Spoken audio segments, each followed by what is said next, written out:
కార్తీక మాసం అంటేనే జ్ఞాన సంబంధమైనటువంటి మాసం. అటువంటి జ్ఞానాన్ని పొందడానికి గాను ఈటీవీ వారు ప్రతిరోజు కూడా ధర్మం మర్మం అనేటువంటి ఒక శీర్షికను ఏర్పాటు చేశారు. ఆ శీర్షికలో భాగంగా అంటే ధర్మం ఏమిటి, అందులో ఉండేటువంటి మర్మం ఏమిటి అనేది తెలుసుకోవడంలో భాగంగా ఈ రోజున అసలు దృష్టి దోషం అనేటువంటిది ఉంటుందా, దీనికి ఉన్నటువంటి శాస్త్రీయత ఏమిటి, ఒకవేళ దృష్టి దోషం ఉంటే దాని నుంచి మనం ఎలా రక్షించుకోవాలి అనేటువంటి అంశంతో పాటు శకునాలు అనేటువంటివి ఉంటాయా, ఉంటే వాటికి ఉండేటువంటి ప్రభావం ఏంటి, వాటిని ఎలా మనం అనుసరించాలి అనేటువంటి అంశాలన్నీ కూడా క్లుప్తంగా తెలుసుకునేటువంటి ప్రయత్నం చేద్దాం. దృష్టి దోషం ఉంటుందా, అసలు దీనికి ఎక్కడన్నా ప్రమాణాలు ఉన్నాయా అంటే దృష్టి దిష్టి ఈ రెండు కూడా ఒకే రకమైనటువంటి పదాలు. దృష్టి దిష్టి ఈ రెండు కూడా ఉంటాయి అని మనం ఖచ్చితంగా నమ్మవచ్చు. ఎలా అంటే మన శరీరం అంతా కూడా ఒక రకమైనటువంటి విద్యుత్తు ప్రవహిస్తూ ఉంటుంది. ఈ శరీరంలో ఉండేటువంటి విద్యుత్తు ఒక్కొక్కళ్ళ శరీరంలో ఒక్కొక్క రకంగా ఉంటుందని చెప్పని దీన్ని అధునాతనమైనటువంటి శాస్త్రజ్ఞులు కూడా ఆమోదించినటువంటి అంశం. అందుకని మీరు కొంతమంది యొక్క శరీరాన్ని తాకి చూడండి, చల్లగా ఉంటుంది, మరి కొంతమందిని ముట్టుకుంటే వేడిగా ఉంటుంది. అంటే మన శరీరంలో రకరకాలుగా విద్యుత్తు ప్రవహిస్తోందని చెప్పని మనం తెలుసుకోవచ్చు. ఈ ప్రవహించేటువంటి విద్యుత్తు కళ్ళ ద్వారా ఎక్కువ శాతం బయటికి వెళ్తూ ఉంటుంది. మనం నిద్రపోయినప్పుడు ఏమవుతుందంటే అది లోపలే నిహితమై ఉంటుంది. అందుకే నిద్ర లేవగానే ఒక్కసారిగా కంటి ద్వారా అధిక శాతంలో అది బయటకు వస్తుంది. అలా అధిక శాతంలో బయటకు వచ్చినప్పుడు మనం ఎవరినైతే చూస్తామో ఆ చూసినటువంటి వ్యక్తికి ఏదైనా చెడు జరగడానికి కానీ అవకాశం ఉంటుంది అనేటువంటి కారణం చేత మన పెద్దవాళ్ళు ఏం చేశారంటే నిద్ర లేవగానే 2 అరచేతులు కూడా చూసుకోండి అని చెప్పారు. అప్పుడు మన నుంచి వచ్చినటువంటి విద్యుత్తే కనుక అది తిరిగి మళ్ళీ మన మీద ప్రసరించినా మనకేమీ కాకుండా ఉంటుంది, ఎవరికి కూడా హాని కాకుండా ఉంటుంది అని చెప్పని ఈ నియమాన్ని ఏర్పాటు చేశారు. ఇక్కడి నుంచే అసలు మనకి దృష్టి ఉందా లేదా అనేది అర్థమైపోయింది. అంటే మనం నిద్రలేవగానే ఎవరినన్నా చూసినప్పుడు అధిక శాతంగా శరీరంలో ఉన్నటువంటి విద్యుత్తు వారి మీద ప్రవహించినట్లయితే వారికి ఇబ్బంది కలగడానికి ఆస్కారం వస్తుంది. అంటే దృష్టి ద్వారా కనుక దానికి దిష్టి అనేటువంటి పేరు వచ్చింది. కనుక దృష్టి ఉంది. ఈ దృష్టి ఉంది అనేది మనకి ఇప్పుడు రూఢి అయింది. మరి ఈ దిష్టి ఎలా తగులుతుంది, ఎవరి వల్ల తగులుతుంది అంటే మనం అందరం కూడా లోకంలో ఒక మాట అనుకుంటూ ఉంటాం, బాగా అలంకారం చేసుకుంటే నలుగురు దిష్టి పెడతారు అని చెప్పని. కానీ కురూపిత్వంతో ఉన్న వాళ్ళకు కూడా దిష్టి తగులుతుంది. ఏం బాగున్నారు అని 10 మంది అన్నారనుకోండి, అప్పుడు కూడా దిష్టి తగులుతుంది. అంటే 10 మంది మన వంక చూస్తూ కన్నార్పకుండా మనఃపూర్వకంగా కనుక 10 సార్లు వాళ్ళు ఏదన్నా అనుకున్నారు అని అంటే అది దిష్టి అయి మనల్ని బాధిస్తుంది. అందుకనే నరుడి దృష్టికి రాళ్ళు కూడా పగులుతాయి అనేటువంటి సామెత మనకు అనూచానంగా మన సంప్రదాయంలో మనకు కనబడుతూ వస్తున్నది. శివుడి యొక్క శిరస్సును ఉన్నటువంటి చంద్రుడు నమస్కారం చేయడానికి గాను తంటాలు పడుతున్నటువంటి గణపతిని చూసి నవ్వగానే ఆయన బొజ్జ పగిలి అందులో ఉన్నటువంటి ఉండ్రాళ్ళన్నీ అక్కడ దొర్లినాయని చెప్పని మనం వినాయక చవితి యొక్క కథలో చదువుతూ ఉంటాం. దాన్ని ఇప్పటికీ కూడా మనం గమనిస్తూ ఉంటాం. ముఖ్యంగా చంటి పిల్లల్ని చూడండి, ఎవరన్నా నలుగురు ఇంటికి వచ్చి వెళ్ళగానే పాలు తాక్కబోవటమో, పాలు కక్కడమో, నిద్రపోకపోవటమో, చికాగ్గా ఏడవడమో ఎక్కువగా చేస్తూ ఉంటారు. అందుకని ఈ దృష్టి తీసేటువంటి ప్రక్రియ కూడా ఎక్కువగా మనం చంటి పిల్లలకే చేస్తూ వస్తాం. ఎందుకని మరి పిల్లలకే ఎక్కువ తగులుతుంది దృష్టి అంటే వీళ్ళ మీద చంద్రుడి యొక్క ప్రభావం అధికంగా ఉంటుంది పిల్లల మీద. చంద్రుడు ఎవరికైతే బలహీనంగా ఉంటాడో జ్యోతిష్ శాస్త్రాన్ని అనుసరించి వారికి త్వరగా దృష్టి తగులుతుంది. ఎవరికైతే జాతకాల్లో కుజుడు బలంగా ఉంటాడో వాళ్ళకి దృష్టి శాతం కొంచెం తక్కువగా ఉంటుంది. అందుకని కుజుడు పరిపాలన చేసేటువంటి టీనేజ్ వయసులో ఉండేటువంటి పిల్లల్ని చూడండి, ఏం కాదమ్మా నువ్వు ఊరుకునే చెప్తున్నావు అని చెప్పని పిల్లలు మన మాట వినరు. ఆడపిల్లలైతే చక్కగా జుట్టు ఎరబోసుకుంటారు, మగ పిల్లలైతే కనుక చినిగిపోయిన జీన్స్ ప్యాంట్లు వేసుకొని తిరుగుతూ ఉంటారు కదా. ఈ రోజులు ఇప్పుడు అదంతా మనం చూస్తూ ఉన్నాం. బొట్టు పెట్టుకోవడం అనేది వాళ్ళకి అస్సలు నచ్చదు. ఇవన్నీ అలా ఉన్నా వాడు పాటించకపోయినా వాళ్ళకి పెద్దగా ఎందుకు దిష్టి తగలట్లేదు అంటే ఆ వయసులో ఉన్నటువంటి వాళ్ళందరినీ కూడా పరిపాలించేటువంటి గ్రహం కుజుడు. కానీ ఎవరెవరికైతే జాతకరీత్యా కుజుడు అధికమైనటువంటి బలాన్ని కలిగి ఉంటాడో వాళ్ళకి దృష్టి కొంచెం తక్కువగా ఉంటుంది. అలానే ఎవరికైతే కనుక జాతకరీత్యా కుజుడి యొక్క బలం తక్కువగా, చంద్రుడి యొక్క బలం మరీ తక్కువగా ఉంటుందో వాళ్ళకి దృష్టి అధికంగా కలుగుతుంది. వీటిని దృష్టిలో పెట్టుకొని మన వాళ్ళు ఎక్కువగా ఉప్పుతోటి అదే ప్రకారంగా ఎండు మిరపకాయలతోటి దృష్టి తీసేటువంటి విధానాన్ని ఏర్పాటు చేశారు. ఉప్పు చంద్రకారకత్వం, ఎండు మిరపకాయలు కుజకారకత్వం. దృష్టి తగలడానికి 2 గ్రహాలే కారణమవుతాయి కనుక వీటితో దృష్టి తీసినట్లయితే అవి పోతుంది అనేటువంటి కారణం చేత ఇలా ఏర్పాటు చేశారు.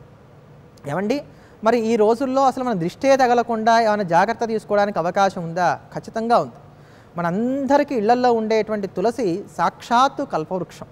ఒక 4 తులసి ఆకులు తీసుకొని ఒక గ్లాసు నీళ్ళల్లో వేసుకొని ఆ నీటిని తాగి మీరు బయటికి వెళ్ళారనుకోండి, దృష్టి తగలదు. అలానే ప్రతిరోజు ఈ పని చేయక్కర్లా. ఒక ఫంక్షన్కి వెళ్తున్నారు, ఏదైనా ఒక చెప్పుకోదగినటువంటి 10 మంది కూడేటువంటి చోటకి మీరు వెళ్తున్నారు, అప్పుడు కదా దిష్టి తగలడానికన్నా అవకాశాలు ఉండేవి. లేదా విశేషంగా మిమ్మల్ని మీరు అలంకరించుకున్నారు, బాగా డ్రెస్ చేసుకున్నారు, ఇట్లాంటి సందర్భాలలో కూడా మనకి దిష్టి తగలడానికి అవకాశం ఉండేది. అటువంటి సందర్భాలలో ముందుగానే చక్కగా ఒక 3, 4, 5 తులసాకులు తీసుకొని వాటిని ఒక గ్లాసు నీళ్ళలో వేసుకొని ఆ నీళ్లు తాగేసి తులసాకులు కూడా నమిలేసి మీరు బయటికి వెళ్ళారంటే ఈ దృష్టి తగలకుండా ఉండటానికి కానీ ఇది అద్భుతంగా ఉపయోగపడుతుందన్నమాట. అలానే వారానికి ఒక మారు, కనీసంగా ఒక్కసారైనా సరే, వారానికి ఒక్కసారైనప్పటికీ కూడా అంత రాళ్ల ఉప్పు తీసుకొని కొద్దిగా నీళ్ళల్లో వేసి అది కాస్త నానిన తర్వాత ఆ నీటితోటి స్నానం చేస్తూ ఉండాలి. అప్పుడు కూడా ఈ దృష్టి పోతుంది. అసలే దృష్టి తగలకుండా ఉండాలని ప్రతిరోజు కూడా ఉప్పు నీళ్ళలో వేసుకొని స్నానం చేశారనుకోండి, అది శరీరానికి అలవాటు అయిపోయి మళ్ళీ ఇది పని చేయకుండా అయిపోతుందన్నమాట. అందుకని అతి సర్వత్ర వజ్జయేతి, ఏది ఎంతవరకు వాడుకోవాలో అంతవరకు వాడుకోవాలి. మరి ఇంటికి దృష్టి తగలకుండా ఉండాలంటే ఏం చేయాలి అంటే, మనం పూర్వం పెద్దవాళ్ళందరూ ఏం చేసేవారంటే ఇంటి ప్రధానమైనటువంటి గడప పైన వినాయకుడిని కానీ గజలక్ష్మీదేవిని కానీ చిత్ర రూపంలో ఉంచేవారు. ఆ దేవతా సందర్శనం ఉన్నటువంటి కారణం చేత చూసేటువంటి వారందరికీ కూడా అక్కడ ఆ దృష్టి తగలకుండా ఉంటుందని చెప్పని ఇటువంటి ఏర్పాట్లు చేసేవారు. ఇవి ఇప్పుడు ఈ రోజుల్లో మనకు కనబడట్లా. గుమ్మడికాయ కట్టేటువంటి వారు కొంతమంది ఉన్నారు. బూడిద గుమ్మడికాయ కట్టడం కూడా చాలా మంచిది, ఇది శాస్త్రంలో చెప్పబడినటువంటి మర్యాద. బూడిద గుమ్మడికాయని కట్టవచ్చు. ఆ బూడిద గుమ్మడికాయ ఎంత త్వరగా వడలిపోతుందో అప్పుడు వెంటనే మళ్ళీ దాని తర్వాత వచ్చేటువంటి ఆదివారం నాడు మళ్ళీ ఆ బూడిద గుమ్మడికాయని గడప ముందుగా చక్కగా వేలాడదీస్తూ ఉండాలి. వీటన్నిటికన్నా ప్రధానమైనది మాత్రం ఇష్టదైవాన్ని కానీ వినాయకుడిని కానీ గజలక్ష్మీదేవిని కానీ ఆ గడప పైన పెట్టడం. చాలామంది ఈ రోజుల్లో ఏం చేస్తున్నారంటే అపోహలకు ఎక్కువ తావిస్తున్నారు. ఇంటి గడప పైన లక్ష్మీదేవి యొక్క చిత్రపటాన్ని పెడితే లక్ష్మి ఇంట్లోంచి వెళ్ళిపోతుంది, ఎక్కడి నుంచి పుడతాయో తెలియవు కానీ ఈ పుకార్లు ఎక్కువగా షికార్లు చేసి నమ్మకాలుగా స్థిరపడిపోతూ వస్తున్నాయి. ఇంటి ఇల్లాలే లక్ష్మి, ఆవిడ ఇంట్లో ఎన్నాళ్ళు ఉంటే అన్నాళ్ళు లక్ష్మి ఉన్నట్టే లెక్క. ఇంట్లో ఉండేటువంటి కన్న తల్లి లక్ష్మి, ఆవిడ ఉన్నన్నాళ్ళు ఇంట్లో లక్ష్మి ఉన్నట్టే లెక్క. మన ఆనందమే లక్ష్మి, అది ఎన్నాళ్ళు మనతో ఉంటుందో అన్నాళ్ళు లక్ష్మి ఉన్నట్టు లెక్క. అంతేగాని ఫోటో బయట పెడితే లక్ష్మి వెళ్ళిపోతుంది అనేది ఎప్పుడు కూడా లేదు. మనం బయటికి వెళ్ళేటప్పుడు అటు తిరిగి నమస్కారం చేసుకుని వెళ్ళడానికి కూడా ఇంకా అవకాశాలు అనేటువంటివి ఏర్పడతాయి. అంతేకాక భగవంతుణ్ణి పూజించినటువంటి కుంకుమ ఏదైతే ఉంటుందో ఆ కుంకుమను ప్రతిరోజు కూడా నిత్యం చక్కగా ధరించాలి. పూర్వం ఆంజనేయ స్వామికి అలంకారం చేసినటువంటి సింధూరాన్ని తీసుకొచ్చి ఆ సింధూరాన్ని నుదుటిన తిలకంగా పెట్టుకునేవారు. ఇంటి గడప పైన జై శ్రీరామ్ అని ఆ సింధూరంతో రాసేవారు. ఇది వ్యక్తికి అదే ప్రకారంగా ఇంటికి రెండిటికి కూడా నిజంగానే శ్రీరామరక్షగా ఉండేది. ఇప్పుడు అవి పోయినాయి. కారణమేమో తెలియదు కానీ గడిచినటువంటి ఒక 3 సంవత్సరాలుగా 4 సంవత్సరాలుగా మనం చూసినట్లయితే ప్రతివారు కూడా కాళ్ళకి నల్లతాడు కట్టుకోవడం అనేది బాగా కనబడుతూ వస్తున్నది, స్త్రీలు కావచ్చు పురుషులు కావచ్చు. ఇది ఎక్కడా ఏ శాస్త్రంలోనూ చెప్పబడైతే లేదు. భగవంతుని అర్చించినటువంటి కుంకుమను ధరించినంత మాత్రం చేతనే మనకి రక్షణ ఏర్పడుతుంది. ఆ కుంకుమ మీద నమ్మకం ఉంది, భగవంతుని మీద నమ్మకం ఉంది అని అంటే మరి ఇంకే వేరే ఉపాయాలు ఏం చేయాల్సినటువంటి అవసరాలు కూడా లేవు. ఈ కాళ్ళకి నల్లతాడు కట్టుకోవడం అనే దాంట్లో అసలు ఎక్కడా ఆంతర్యం కానీ దానికి కావాల్సిన ప్రమాణం కానీ ఎవరన్నా పెద్దవాళ్ళు గతంలో చేసినట్టు కానీ మనకు కనబడదు. ఒక్కసారి అమ్మమ్మలనో నాయనమ్మలనో లేకపోతే వాళ్ళ పెద్దవాళ్ళు ఎవరైనా అడిగి చూడండి, మన సంప్రదాయంలో ఎక్కడా లేదు అసలు. ఇది ఈ రోజుల్లో వచ్చింది, చూస్తున్నారు. సరే, దానివల్ల ఎటువంటి హాని లేదు, ప్రయోజనము లేదు. రెండూ కూడా దీనివల్ల మాత్రం కలగవు. నల్లతాడు కట్టుకున్నాను కనుక నాకు దిష్టి తగలదు అనేటువంటి తృప్తి ఏదైతే ఉందో, పులి కన్నా గిలి బాగా పనిచేస్తుందని చెప్పని ఆ గిలిపోతుంది కనుక దాని చేత వాళ్ళు తృప్తిగా ఉన్నారని చెప్పి అనుకోవాల్సిందే తప్ప దీంట్లో ఎక్కడా ఎటువంటి శాస్త్ర మర్యాద లేదు. శాస్త్ర మర్యాద కోరుకునేటువంటి వారందరూ కూడా చక్కగా హనుమంతుడికి అలంకారం చేసినటువంటి సింధూరాన్ని తెచ్చుకోండి, దాన్ని తిలకంగా ధరించండి, ఇంటి గడప పైన జై శ్రీరామని రాయండి. ఇవి మనల్ని రక్షిస్తాయి. అలానే శకునాలు కూడా కొంచెం మనం ప్రతిదానికి కూడా చూసుకోవటం అనేది మనకి అనాదిగా వస్తున్నటువంటి ఆచారం. ఈ శకునాల్లో చాలామంది ఏం చేస్తారంటే ముఖ్యంగా ఎవరన్నా సరే పూర్వ సువాసిని అంటే వైధవ్యంతో ఉన్నటువంటి స్త్రీ ఎదురొస్తే కనుక వాళ్ళని తిట్టుకుంటారు, మామూలుగా తిట్టరు. ఇంకొంతమంది అయితే ఒక మెట్టు ఎక్కి అమ్మా నువ్వు ఎందుకు వచ్చావు అని చెప్పి అడిగేటువంటి వారు కూడా ఉన్నారు. ఇది చాలా తప్పు. ఎవరిని అవమానించడానికి మనకి అధికారము లేదు. అమ్మవారికి ఉన్నటువంటి అనంతమైనటువంటి రూపాలలో పూర్వ సువాసిని రూపం కూడా ఒకటి. దశమహావిద్యల్లో ఒకటైనటువంటి ధూమావతీదేవి పూర్వ సువాసిని రూపంలోనే ఉంటుంది. అంటే కాళికాదేవి మనకి తెలియజెప్తోంది, ఈరోజు నువ్వు బయటికి వెళ్ళేటువంటి పని కాదు అని చెప్పేటువంటి సంకేతం అది. ఈ శకునాలన్నీ సంకేతంగా గ్రహించి దానికి తగినట్టుగా మన ప్రవృత్తిని మార్చుకునేటువంటి ప్రయత్నం చేయాలి.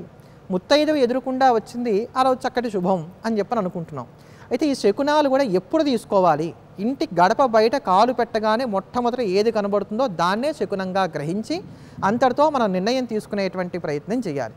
అయితే మరి మనం బయటికి వెళ్ళేటప్పుడు ఏ శకునం కనబడుతుందో తెలియదు కదా, మరి అప్పుడు ఎట్లా అన్నట్లయితే కనుక భగవంతుణ్ణి పూజించినటువంటి పుష్పాలు ఏవైతే ఉంటాయో ఒకటో రెండో తీసుకొని వాటిని పై జేబులో పెట్టుకొని, పురుషులైతే స్త్రీలైతే కనుక కాస్త ఏ హ్యాండ్ బ్యాగ్ లాంటి వాటిలోనే పెట్టుకొని, అసలు ఇంకా మంచి అవకాశం స్త్రీలకి ఏంటంటే చక్కగా జెల్లో పెట్టుకోవచ్చు. ఆ జెల్లో ఆ పూలు పెట్టుకొని బయటికి వెళ్ళినట్లయితే కనుక భగవంతుని అర్చించినటువంటి ఆ పుష్పాలు మనకి రక్షణగా నిలబడి ఇటువంటి శకునం లాంటి దోషాలు ఏవైతే ఉన్నాయో ఇవన్నీ కూడా పోగొడతాయి. అంతేగాక యశివో నామరూపాభ్యాం యాదేవి సర్వమంగళ తయో సంస్మరణాత్పుంసాం సర్వతో జయమంగళం అని శాస్త్రవచనాన్ని అనుసరించి ఆ ఉమామహేశ్వరుని స్మరించి బయట అడుగుపెట్టినట్లయితే కనుక ఎటువంటి అమంగళములైనప్పటికి కూడా మంగళప్రదమైనటువంటి సూచకులుగా మారతాయి. కనుక ఇవన్నీ కూడా పాటిద్దాం. సనాతన ధర్మంలో ఉన్నటువంటి మనమందరము కూడా వీటన్నిటిని కూడా అనుసరిస్తూ సకల శ్రేయస్సులను కూడా పొందుదాం. దైవం కంటికి కనిపించదు, కాలము కంటికి కనిపించదు. కంటికి కనిపించని కాలాన్ని మనకి చూపించేది మన కంటికి కనిపించే దైవం ఆ సూర్య భగవానుడు. అటువంటి సూర్య భగవానుడికి నీరాజనం అర్పించడం అనంటే కార్తీక దామోదరునికి దివ్య హారతిని ఇవ్వడమే.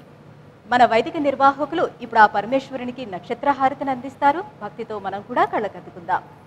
ఓం నర్య ప్రజామే గోపాయ అమృతత్వాయ జీవసే జాతాంజనుష్యమానాంచ అమృతే సత్యే ప్రతిష్ఠితాం అథర్వపితుం మే గోపాయ రసమన్నమిహాజుషే అదత్థాయోషీతతనో అవిషన్నః పితుం గురుణో షగ్గుస్య పశూన్మే గోపాయ ద్విపాదోజే చతుష్పదాః అష్టాశపాశ్చ జిహాగ్నే ఏచైకశపాశుభాః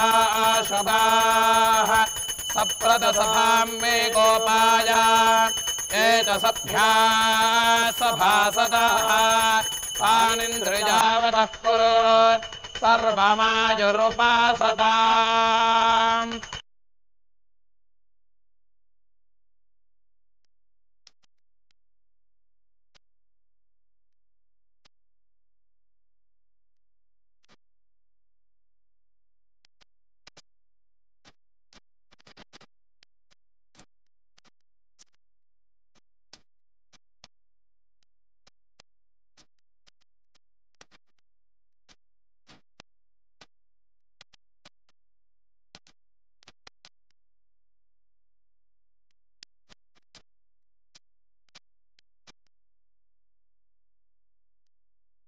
नमः पार्वतीपतये हर हर महादेव हर सूर्य भगवान की